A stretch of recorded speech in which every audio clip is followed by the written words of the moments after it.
up Revival. I'm in the building. Let's go.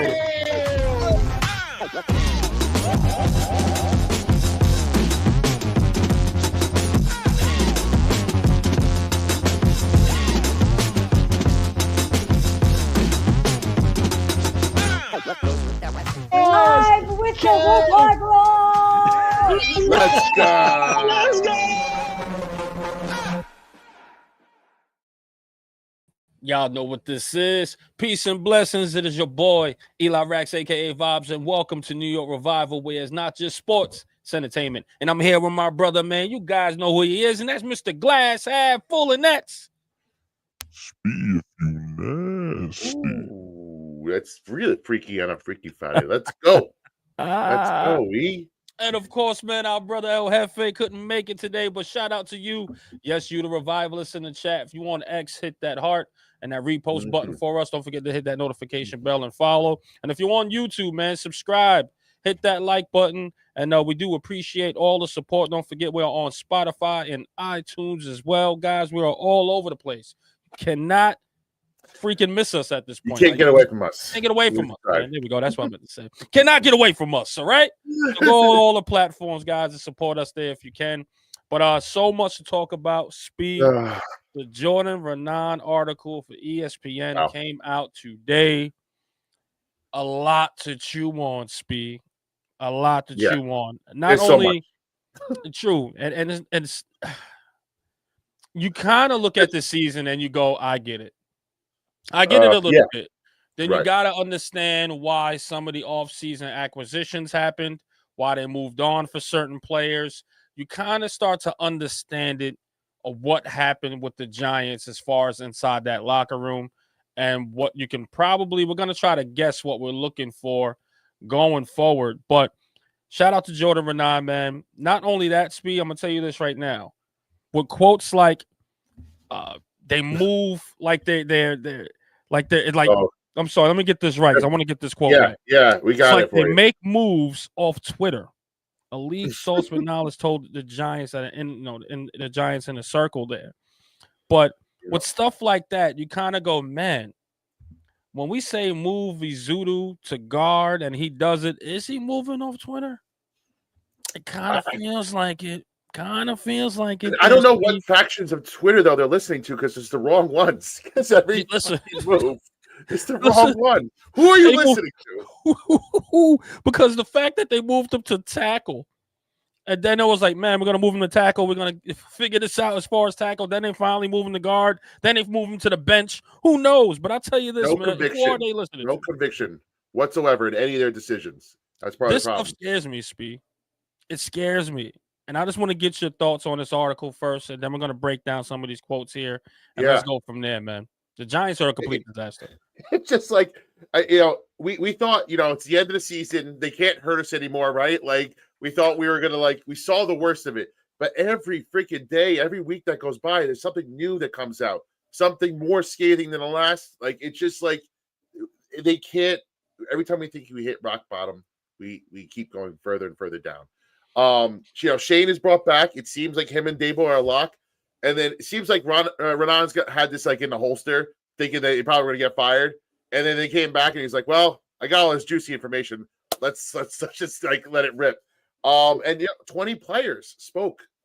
Some anonymously, and some put their names to it. But man, the amount of quotes that came out of this article on Daboll, on Shane, on how they handled business. Their conviction, the lack of accountability, it's the who's who of what, why you could become a 3-14 team, and it's like the chicken and the egg. Are we 3-14 because we are bad, and then this information came out because we're bad, or did what Shane and Daboll did lead to the 3-14? It's like a little. I think it's a little bit of both. The truth lies in the middle there, but horrible look for guys that are set to come back now. Iana, what are your thoughts? Let me say this, Speed, and you hit everything and you hit the points. I just want to say this, man. This showed the lack of leadership the Giants had all year.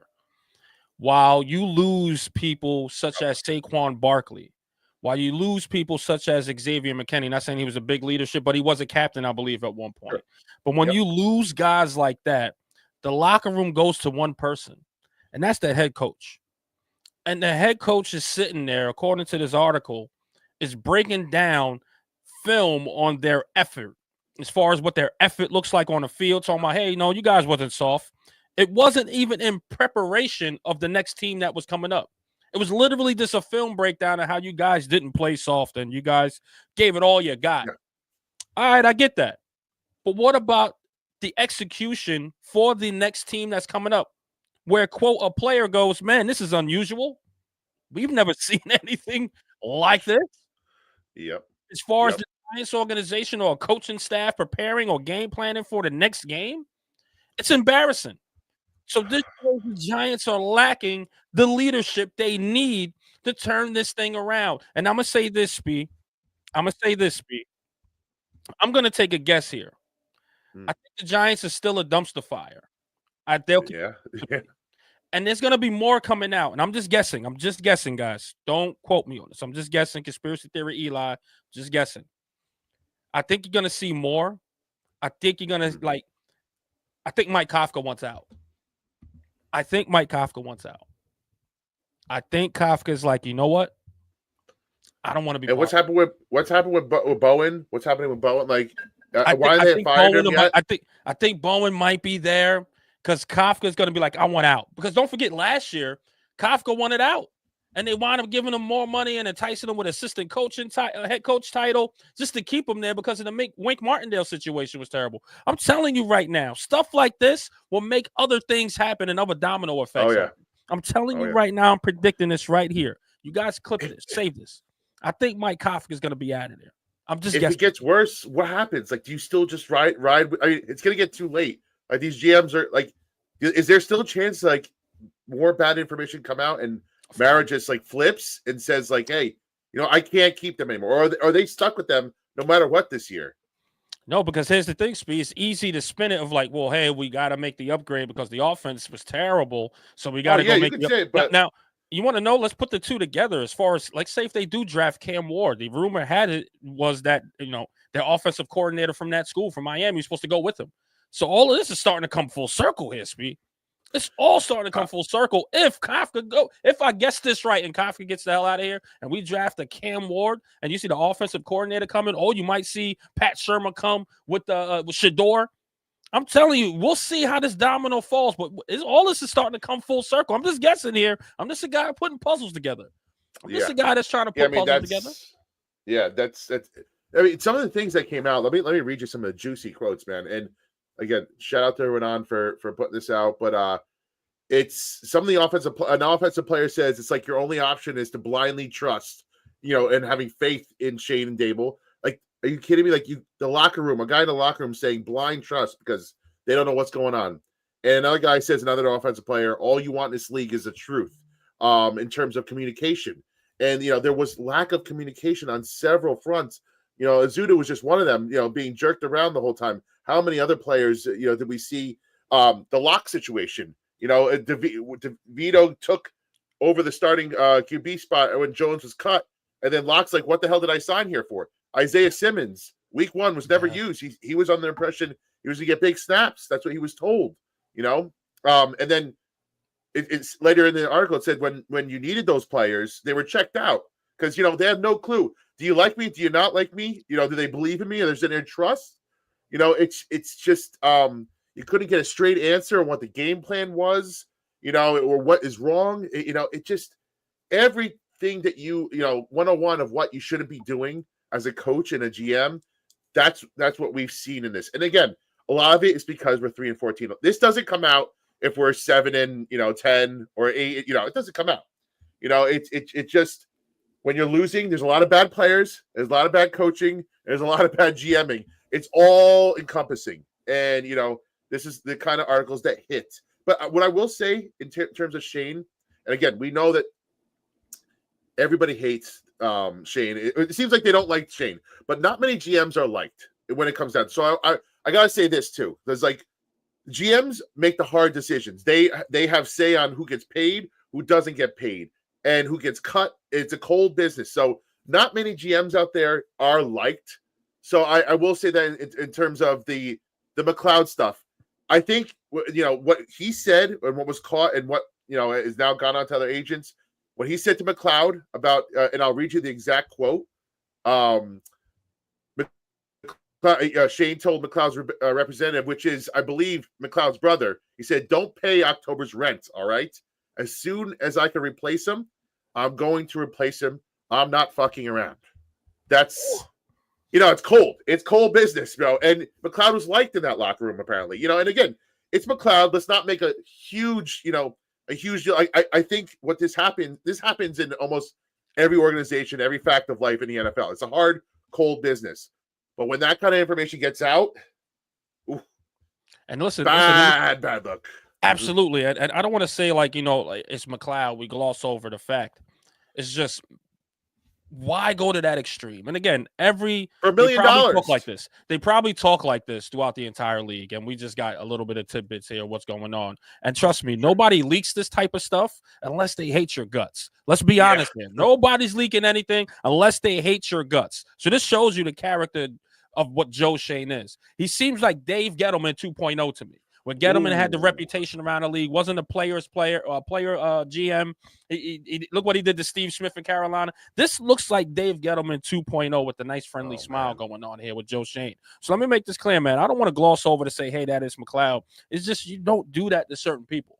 And again, it was $1 million. The guy was owed like 2.43 or something like that, if I can remember, Speed. You get what I'm saying? It became personal. It seemed like it became personal. And exactly, Speed. And that's the messed up part. You can't have business is business and personal was personal. And it seemed like there was a fine line that you crossed there to make it personal there, Joe Schoen. You really, really did. Don't pay October's rent because as soon as I'm coming for him. That's so what if the guy played well? What if he did galvanize the locker room, which you clearly needed this season, and you just said screw him because you took that personal because he was like, no, I don't got to take a pay cut and I don't want to because I signed my contract because I signed it. So you can't take it personal if he says no. You move on to the next player. Yeah, that's it. Well, and the fact that you're in that spot is your own fault, right? The fact that you're haggling over $1 million in week 5 or week 4, whatever it was, for $1 million, that's your own fault, Joe Schoen. So don't go fucking throwing your hissy fits, and I think that's the larger issue here. Maybe next year they're not in that spot, but like, bro, you made that decision. You gave him that money, and you're gonna haggle over what. It seems like he doesn't have a pulse in the locker room, right? If that guy's a leader and that guy's, getting like one of the vets in that room that is heard, and you already have a locker room issue to haggle over $1 million for that guy, that's on you, bro. That's on you. Like, you're not reading the room. And he didn't read the room at Barkley. I understand positional value. He didn't read the room with McKinney. By the way, both those two named All-Pros today. All-Pros. 2 All-Pros. Just walked out the door, and again, I understand cost. I understand positional value. But, man, the Giants couldn't afford to do this. It's such a bad look. Everything they do is a bad look. It's bad, bro. And here we are as fans. We're like, man, what was the reasoning? What was behind it? We could kind of dissect it and see what was going on. Like, we could kind of see the future, guys. We really can at this point, right? So this article is really damning. It's telling more than anything. Guys, read it twice. Read it 3 times to get a better understanding because I don't want to get on X and you guys are sitting here saying completely the opposite of what you think this is. No, this GM, he might be terrible. He might be Dave Gettleman 2.0 here. He just might. And again, if you're winning and you have this formula in your locker room and in your building, then this goes under the rug. But you don't have a winning formula. Even one of the quotes was saying that, I don't know if this is producing to wins. And I'm paraphrasing here. They wasn't sure if this program is going to produce to wins the way that they're doing it right now here at the New York Giants. It doesn't seem that way. Its proof is in the pudding. Yes, it was successful 1 year. We all knew how the roster was. We all knew it was Dave Gettleman's guys. We all knew that stuff, right? But the past 2 years, the way these guys have been losing here at this organization, that whatever they're doing isn't working. It clearly isn't working. The honeymoon phase is over. The way they did the Daniel Jones situation, you can like it or not. Was it bad? Yes. The way they did the Drew Lock situation with Tommy DeVito, was it bad? Yes. The way they did Saquon Barkley, was it bad? Yes. The way they did Xavier McKinney, was it bad? Yes. The list can go on and on here. The McLeod now even comes out here. Joe Schoen probably, and again, this is what, and this I read facial expressions because John Mara was sitting there when they asked him that question. There was one part where he was like, Yeah, they gave me a game plan, and I figured it'll work, and it'll be best to keep him Yeah, here. how convincing John was Mara it? didn't want that. John Mara Yeah. didn't. Because you know what? They want that officer said, Mara, please give me another chance. Please. Did you see this draft class? I'm telling you, this past one, we're on a pace to do something great for this organization, this, that, and the third. And guess what John Mara did with this big heart of his? Soaked it on up. And kept these guys here way past their overdue date. Way past their due date. These guys are going to, if you think we're going to have a winning season with the quarterback or not, I'm telling you right now, we're going to be in the same situation when a new head coach and a GM comes in. And this article proves it. This article proves it. Maybe that's what they're looking for, man. Maybe they understand next year is going to be a total flame out. They didn't again, we went over the reasons why they might not have hired a coach. They didn't like the cycle, and they're like, you know what, we're going to just do it next year. But, again, the list is so long, and it keeps getting longer. The people that they exiled, the people that they kept, the people that they haven't treated properly. It seems now almost like Joe Schoen might have more of a temper issue than Brian Daboll did. And we thought Brian Daboll was a hothead. You have Saquon that pissed Joe Schoen off, and he kind of just never gave him the other deal again. Julian Love was able to walk out the door because he didn't initially take the first offer. It seems like maybe his feelings might have been hurt there. This McLeod stuff he's got a lot of feelings, and you shouldn't have feelings as a GM. It's business. It's business. So what are you doing, Joe? Joe, get better. Just take your feelings out of this, and don't be so vindictive. It's ruining the locker room. And that's true. And what do they say? Hey, man, it's all business. It's nothing personal. You know what I mean? So it's not like you're even making a good, sound business decision. Again, it seems real personal. Don't pay your rent in October because any chance I'm going to get rid of you. Yeah. Again, what if the guy started to ball out? What if the locker room, which it seemed like they liked him in the locker room, what if they started to galvanize around him and he became that leader that you guys were missing in Saquon Barkley? Just what ifs. It's a lot of what ifs here because you put your feelings in motion because he wouldn't take $1 million pay cut. By the way, you gave him the contract. You told him to sign it. And now you want him to take a pay cut and he tells you no and you feel some type of way? Then you should not give him the money to begin with. I don't care how he's playing. Yeah. There's part of that that's the NFL. That's how this thing works. You sign up for that, and you could have cut him. But again, it's just that when that kind of information leaks, it's a horrible look. And when you're 3-14, it looks even worse. But, one of the red flags that, again, I saw, and there's a lot of red flags in this article, guys like Wan'Dale Robinson putting his name to second guessing the coaching staff. Wan'Dale Robinson, born and raised, picked, like potential, definitely overpicked. It was reached for. So you would think he'd be the one that's like team Brian Daboll, team Shane, and he's like, we didn't know what was going on with the quarterback situation. That's above my pay grade. We didn't know week to week. Like when guys like that, nice guys like Wan'Dale Robinson start speaking out. Listen, and also Darius Slayton speaking out. Again, he's a free agent, but Wan'Dale's going to be back. He's right? gone too. Wan'Dale's going to be back. Yeah, if you see Slayton go, or there's no interest on coming back, you know damn well that. Well, I think is he signed for another year or is he a free agent? No, if you see him go, if you see him go, then like there's a bad problem here, and I don't know who they're going to get in to fix it within a year, man. It's bad. And that's the scary part, Speed. Is just when you think again. Most Giants fans don't see light at the end of the tunnel. You want to be positive about this organization and what they're doing going forward, but you can't because proof is in the pudding of what you've seen. 2 bad seasons and 1 good one. Yes, it was the playoffs and etc. But let's not be blinded here by that success here, people. Let's not because we already broke down what was the issue there, guys. We're going to get to super chats. I apologize. Let's get to super chats right about now, and then we'll continue this here. A weekly Presh. She might have hit us up twice. We love you, Presh. We love Thank you. Thank you so much. Freaky Friday. And man, where's my thing? Is it this one? Holy shit! A super chat. I'm rusty still. It's all right. Listen, we miss you, brother. We still. I see you in the chat, Hef. We see you. Presh, we love you. Thank you for joining us on your precious lunch break. We know everybody's time is precious, but thanks for joining us today, everybody. Seize the moment. We love you, Steve. I'm sending a 2nd and 3rd rounder to Pitt for Tomlin. Sign me up for that, 8 and 9 or 9 and 8, whatever it's going to be. Over this dog and pony show, they need a leader of men, man. That's again. I think that's part of why I think Tomlin gets one more year next year to really do something. They haven't won a playoff game since 2016. I heard this on the radio today.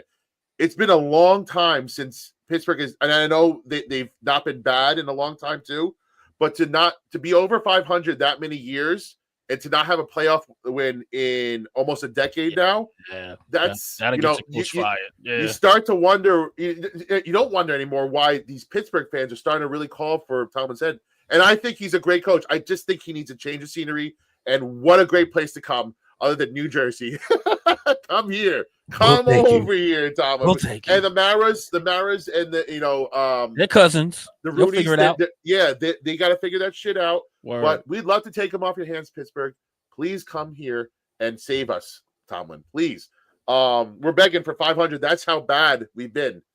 That's how bad we've been for a long time. But hey, you take it. You take it.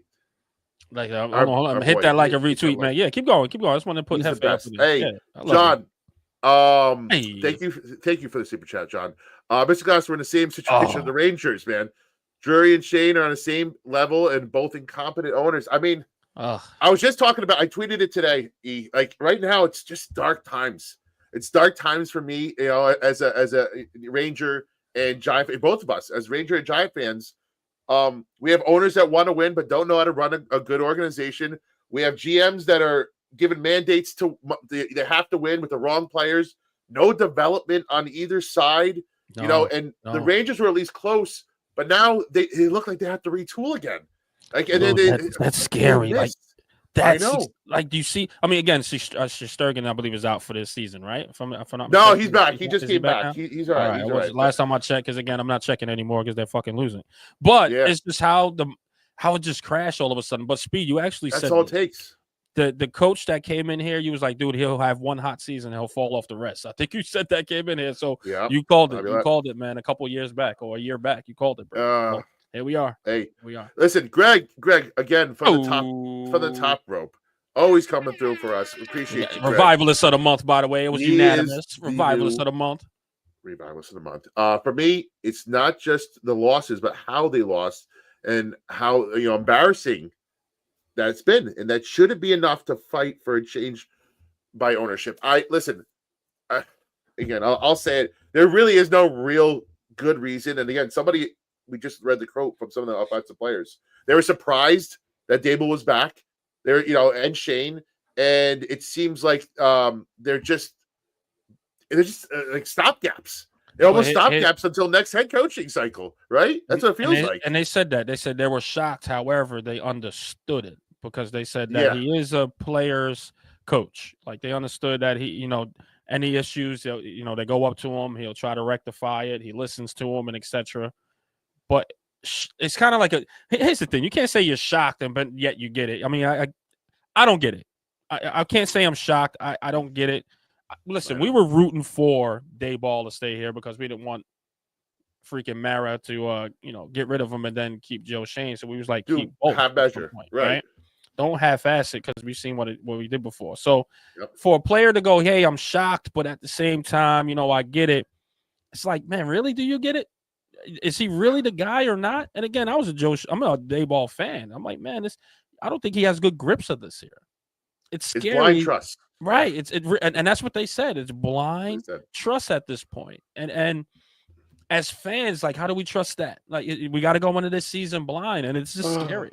It's just really scary how this is turning out here for us here at the organization. And Spee, I have no words. I really have no words here. I'm just shocked and upset by all of this here, unfortunately, man, and what's going on here for this Giants and for the fans as well.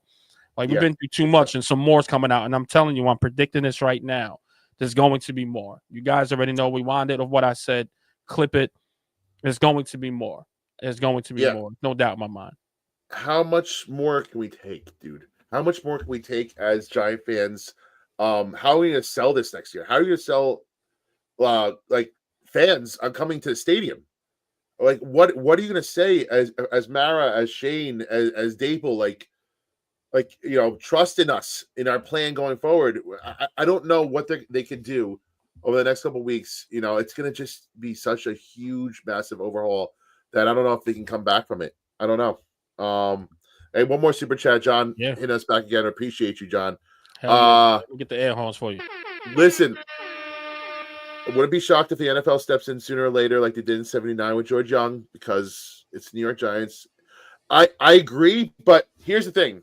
I think back in '79, the NFL needed the Giants to be good, and we talked about this before. I think they needed the Giants to be good because it's a New York market, and the NFL wasn't the NFL it is today. Back in '79, so like you could justify it then. Now the NFL is humming along fine, and the Giants haven't been good in over a decade. I don't think the NFL not needs relevant. The Giants they don't to need be them no good. more. Nope. Yeah, they don't need them no more.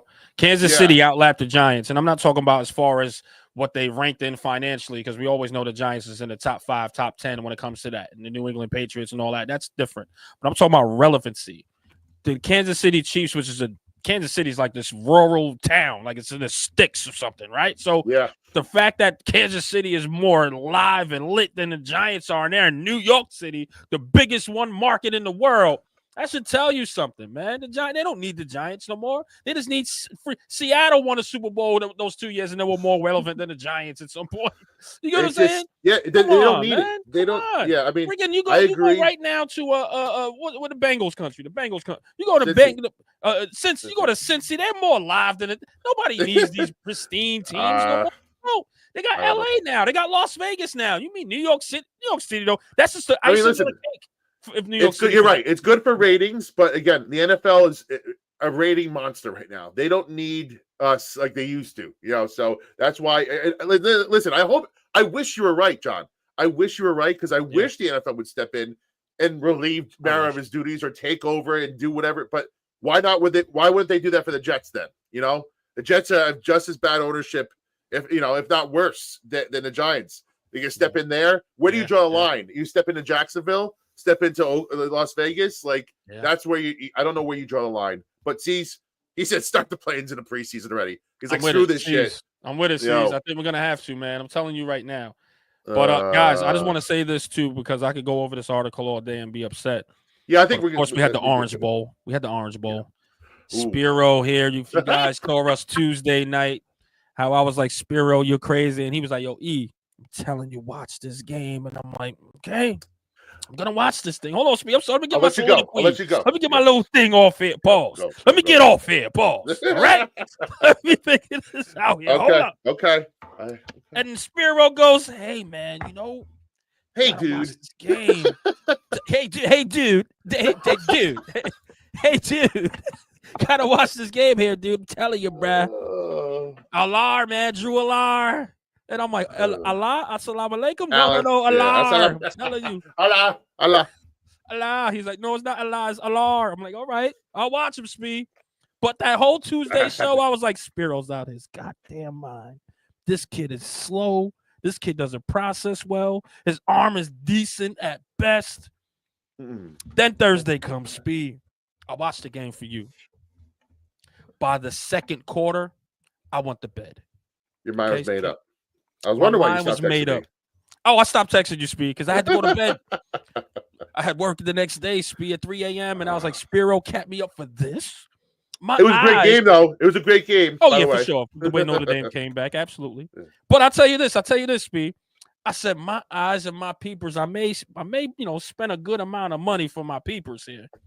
But they don't lie. That kid is not ready for the NFL this year, maybe next year. He definitely needs another year. So all those rumor reels talking about, hey, if some team wants me in the top 3, I'm coming and declaring for the draft. Brother, sit your head down. We don't need you right now this year. But maybe next year, if you play well enough, you can come out and do your thing. But right now, Drew Allah, go sit down and go pray to Allah. All right? You just don't got it, kid. You just don't got it, kid. You don't have to moxie, kid. You can't play. Yeah. But Speed, go ahead. I'm sorry, brother. Go ahead, brother. No, okay. So first, let me clarify that I wanted you guys. Listen, I only talked about Drew Aller because because I'm of the notion that now Cam and Shador are going to be gone at 3. So my mind immediately goes to, all right, what's Plan B? What's Plan B? Like if there's it's got to be Dart. It's Milrow, and we're gonna go over them more too. But I was saying, if we could add Aller into this mix, and he was looking okay. He had one bad game this season. I'm like, all right, listen, this game is for me the test game for me to see how good this guy is, how advanced he's become, and if he can stand up to the pressure. And listen, he chose last night to have the worst game of his season against a great defense. But like, hey, he was nervous, he was jittery, he looked like he was trying to he floated balls when he didn't need to float them. He had no touch. He was trying to be perfect with all his passes. And you could tell that he just was not ready for the moment. And for me, that made that's a huge red flag for me. I know, like, you know, he's got no wide receivers to throw to, and I know he's still like, it's going against a great defense. But what I want to see in my quarterback is that they step up when the pressure is on, that they don't fold like a cheap suit. And you know what? He couldn't complete the most simple throws. That first throw to the running back in the flat, easy touchdown for most quarterbacks. And he just, you can tell he was trying to guide it into him. And he just had no conviction. His mechanics are out of whack. He's got to go back to school. And I said that. I said, this is the game where either he goes number 3 or he's back to school in the second, you know, he's back to school. That's what it comes down to. And Speed, the funny thing is everybody's like, you know, I was like, man, this dude could have threw it so much better. And everybody get in my comments, they're like, well, he should have caught that. It hit him in the hands. Yes, we know it hit him in the hands. Yes, we know he should have caught it. But that ball was placed terrible. When someone's running in the opposite direction and you're throwing it, the momentum of him going forward and the way the ball is backwards, it's going to be hard to catch that. It's just physics, people. Let's not overdo it here. Paul nails it here. It's just really hard to pull that ball in. It'd have been a spectacular play if that running back would have caught that ball. It'd been a good catch. Spectacular. But it was terrible. It was a terrible pass. Last night was Daniel Jones versus Daniel Jones, as Paul put it. It really looked like indecision, slow processing, exactly what I said. Like good runners, but like also would get themselves killed. Like they were not sliding. Like it was just like watching Daniel Jones all over again. And it's so true. It was tough to watch. I'm particularly pissed because I also had Penn State in a bowl pool that I was in. I'm right there. And all Penn State had to do, I said this, that Aller interception at the end of the game, and you probably were asleep by this point. It was a tie game. There's first of all, Aller had 2 chances to take his team to victory at the end of the game, blew both.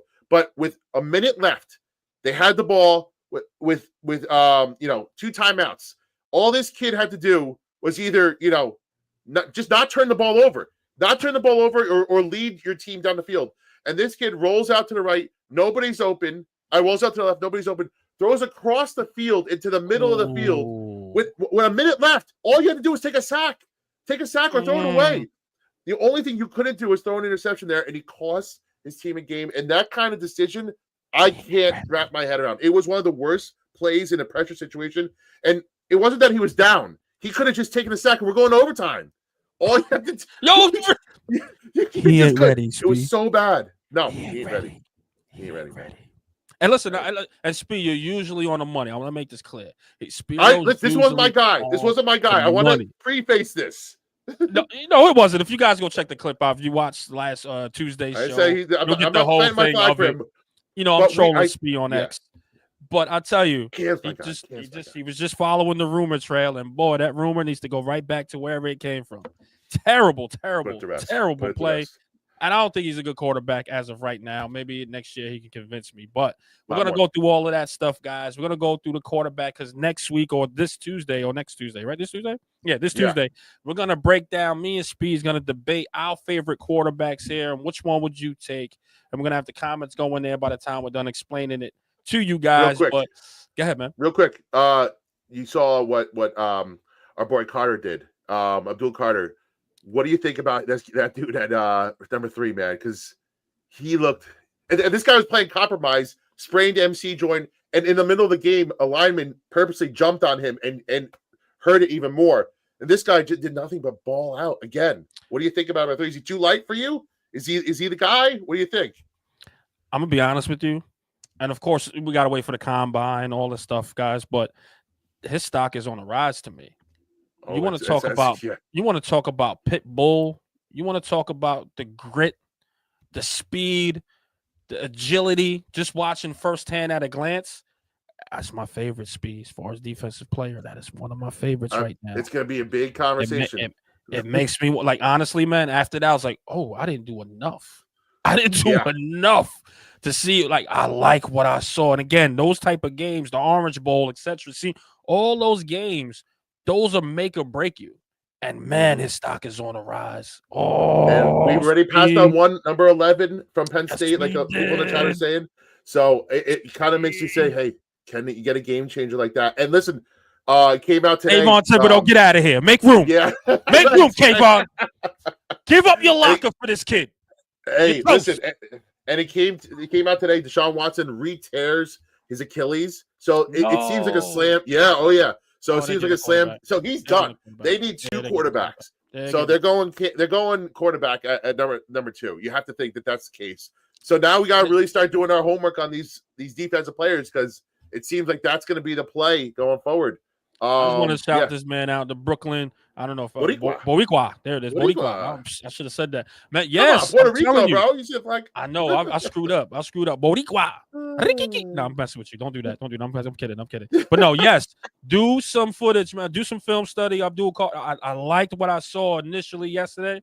I was just like, man, you know what he reminded me of? And I don't want to say my man from Dallas. I don't want to say that because I think he's another world of talent as far as Parsons. He gave me a Justin Tuck vibes in a linebacker role. It's faster. Justin Tuck was a little more agile a little bit. Yeah. But he gives you that motor. You know what I mean? Let's say OC, if OC was a linebacker in his heyday. It gives you that agility, it gives you that speed, gives you that multiple different moves that he can get to quarterback. I was just like, yo, where's this? How come I didn't even know Speed? I was like, yo, I gotta go do some research. Now you know. His stock is on the rise. I don't want to say he's number 1 or 2 yet, but his stock's on the rise. I know we got super real chats. quick. One last super chat. Like John said, prayers to anybody who has family in the Palisades, California. Terrible fires out there. Please donate.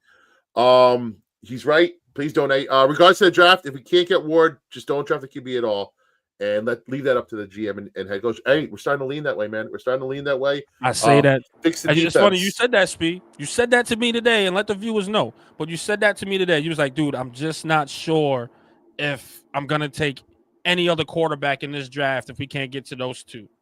Yeah. And I doubled down and said, if I don't take one, there's only one that I want here. And the rest I'll either trade out or I'm down. And I know they're gonna kill me Tuesday for it, but they gotta wait. But I'm telling you, I'm like, no, I'm out. If it ain't one, I'm out. The more you start peeling back the onions of these quarterbacks, you go, man, this drop off is pretty significant. It really, really is. And it's scary, Speed. I don't think that. And again, if those two are off the board, Speed, because I think the Giants will take a chance on Cam Ward. But if those 2 are off the board, I think the fans need to know, like, okay, this quarterback room is going to be even worse than going into next year. Well, I don't know. Then you guys start looking at the veteran route. Fields or, like I said, Rodgers. Don't throw that idea away. Don't throw that idea away. Listen, Cousins, WFAN, give us our love here. Give us our love, WFAN. It's all right. It's all right. Yeah, our brothers there, but show us some love. We started that first with the Rodgers. Shout out to Speed for that one. Come on, guys. People were DMing us, man. Shout out. And again, you guys could have just been, I'm just kidding with y'all. Y'all could have been on the same wavelength as far as thinking is concerned. But how many DMs I got was like, man, did they really take y'all's idea and scenario? I'm like, nah, those are our brothers there, man. So yeah, I'm just teasing guys, but man, it's funny how we're on the same page, right? It's pretty dope. Into the chaos, baby. Well, listen, this is awesome. I wanted to go over the playoffs, but we ran out of time today. Actually, real quick, rate these games 1 out of 5. I'm gonna go real quick for you. Chargers, Texans, first game, 1 out of 5. What do you say? Chargers. Okay, all right. You're going Chargers to win. Oh, to win? Yeah. Yeah. Well, I would rate how excited are you? Excited for that game? No, not excited about that game. Not excited. Okay. I think it's gonna be lopsided. It's gonna be lopsided. Oh, you think Chargers? I'll put that at 4 right now. I'll put that on 4. Okay. Steelers Ravens tomorrow night. Steelers Ravens, that is 2 for me. Okay. You think that's top 2 right there.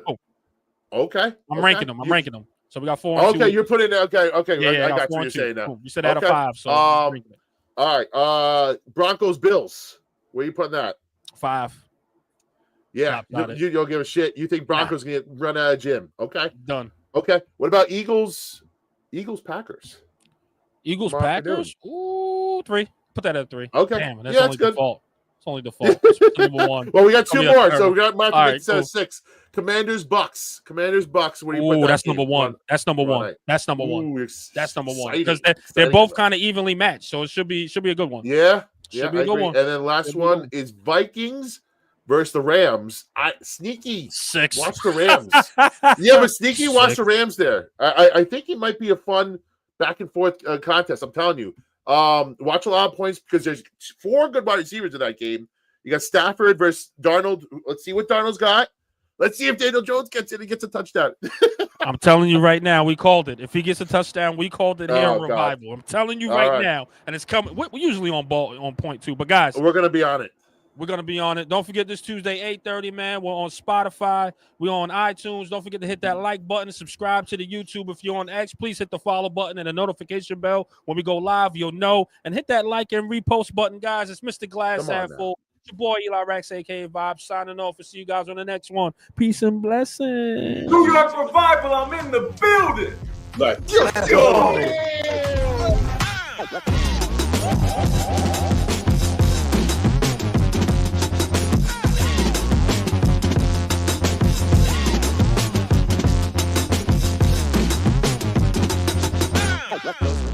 Live with the Woodlike Roll! Let's go.